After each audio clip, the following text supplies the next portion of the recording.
cruel things like what Narendra Modi has done. It's sheer arrogance. And it's arrogance that has blinded him from the fact that what is going to happen when the curfew is lifted. Has he thought about it? This hasn't been thought through. What is he going to do when he lifts the curfew? Does he think that people of Kashmir will quietly accept the status quo because India has changed the constitution and taken away the special status? They'll accept that? Mr. President, 100,000 Kashmiris have died in the past 30 years because they were denied the right given by the United Nations, the right for self-determination. 100,000 have died and 11,000 women have been raped. There are two United Nations human rights reports on this. The world hasn't done anything because India is a huge market, 1.2 billion people. Sadly, the material prevails over the human. But this has serious consequences. Again, I repeat, that's why I'm here. Look, what is going to happen when the curfew is lifted will be a bloodbath. The people will come out. There are 900,000 troops there. They haven't come to, as Narendra Modi says, he's done this for prosperity of Kashmir. This is supposed to be for the development. These 900,000 troops, what are they going to do when they come out? There'll be a bloodbath. Has he thought it through what happens then? Mr. President, has anyone thought that what happens when there is a bloodbath? What do you think the impact will have on people of Kashmir? What do you think they will think? The way they have been boxed in their houses, treated like worse than animals, no rights. Thousands of all the political leadership has been arrested, taken out of Kashmir. Even those Kashmiri leaders who were pro-India have been taken out. 13,000 boys have been picked up and taken to God knows which destinations. So what do they think? What will the people of Kashmir do when they lift the curfew? They will be out in the streets. And what will the soldiers do? They will shoot them. They've already used pellet guns, blinded young boys. In the last 6 years, the 5 years, the oppression that has gone on in Kashmir. And so, Kashmiris will be further radicalized. Mr. President, there will be another Pulwama. And guess what? India will blame us. They're already blaming us. They're saying all this is happening because of Pakistan. One of their defense ministers said, there are 500 terrorists lined up on the border to go in.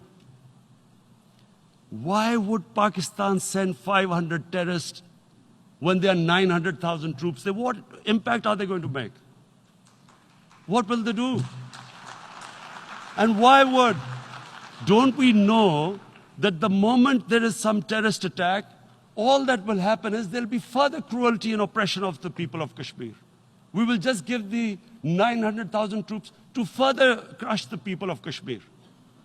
And then we'll give the Indian government an excuse that, look, Pakistan is a terrorist state, and this mantra that has gone on, Islamic terrorism. The moment you use this catchword, Islamic terrorism, the whole world turns away. No one talks about human rights. You can do whatever you want, which is what has happened in Kashmir, because they keep using this word, Islamic terrorism. And this is what they're doing right now. What do we benefit from further increasing the cruelty on the people of Kashmir? And why would we want this? But there is no other narrative left for India. As when they lift the curfew, whatever happens, Pakistan will be blamed, and there is always a danger of another Pulwama. They might come and bomb us again. And then another cycle might start. And what does Narendra Modi think? That 180 million Muslims of India are thinking right now. Aren't they watching these Kashmiris stuck inside for 55 days they've been stuck in? Aren't they watching? What do you think? Don't you think that the Muslims will be radicalized in India? And I'm talking about 180 million people. And when they get radicalized, there will be some incident in India somewhere down the line. Again, we will be blamed. And I'm warning you right now, again, we will be blamed. And Mr. President, what about 1.3 billion Muslims who are watching this? And they know that it is only happening in Kashmir because they're Kashmiri Muslims. This is not happening to Kashmiri Hindus. They know that this is happening because of their religion. So what do you think they will be thinking? What do you think the Jewish community would think if there were, forget 8,000 Jews stuck like this? What do you think Europeans would think? What do we think? I mean, any human community, if their members are stuck like that, what do you think they will think? Are we a children of a lesser God? Is it not going to cause us pain? And then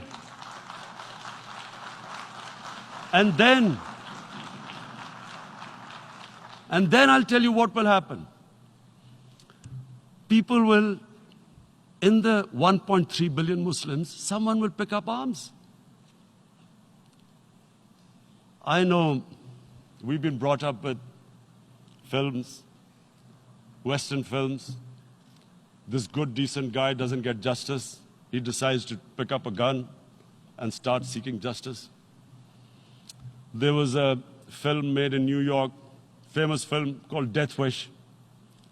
This guy gets mugged by and his family, his wife gets killed or something. He can't get justice. He picks up a gun and he goes around shooting muggers. And the whole cinema cheers him on. So what do you think the Muslims are thinking right now?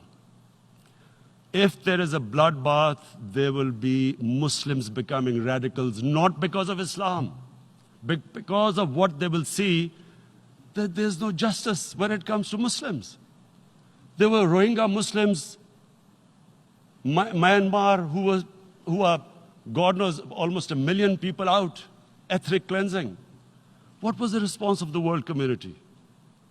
So what do you think will be the response of 1.3 billion Muslims? I picture myself. I'm in Kashmir. I've been locked up for 55 days. I've heard about, and there are rapes, Indian Army going into homes, soldiers. Would I want to live this humiliation? Would I want to live like that? I would pick up a gun. You're forcing people. You are forcing people into radicalization. When people lose the will to live, what is there to live for? And this is what, if you can do this to human beings, you are actually radicalizing people. And so, Mr. President, I want to repeat here, this is one of the most critical times. There will be a reaction to this. Pakistan will be blamed. 2 nuclear-armed countries will come face to face like we came in February. And before we head in that direction, the United Nations has a responsibility. This is why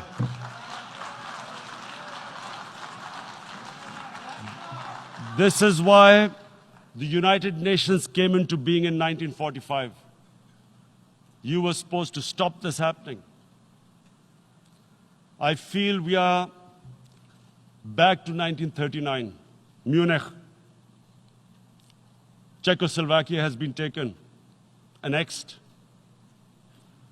What is the world community going to do? Is it going to appease a market of 1.2 billion, or is it going to stand up for justice and humanity?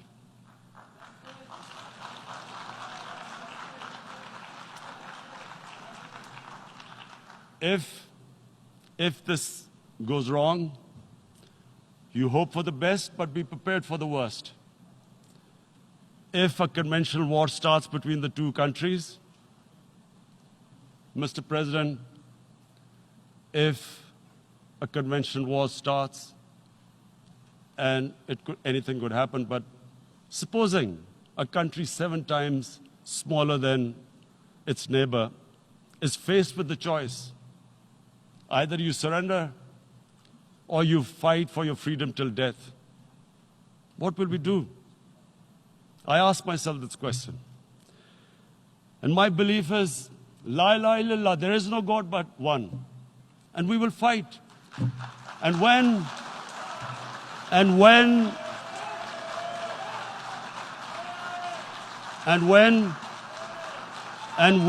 a nuclear-armed country fights to the end, it will have consequences far beyond the borders. It will have consequences for the world, which is why I repeat I'm here. Because I'm warning you, it's not a threat. It's a fair worry that where are we headed? And I've come here to tell the UN, you've got to, this is a test for the United Nations. You are the one who guaranteed the people of Kashmir the right of self-determination. They are suffering because of that. And this is the time. This is the time not to appease like in 1939 appeasement took place. This is the time to take action. And number one action must be that India must lift this inhuman curfew, which has lasted for 55 days. It must free all political prisoners, and especially those 13,000 boys that have been picked up. Parents don't know where they've disappeared. And then the world community must give the people of Kashmir the right of self-determination. Thank you.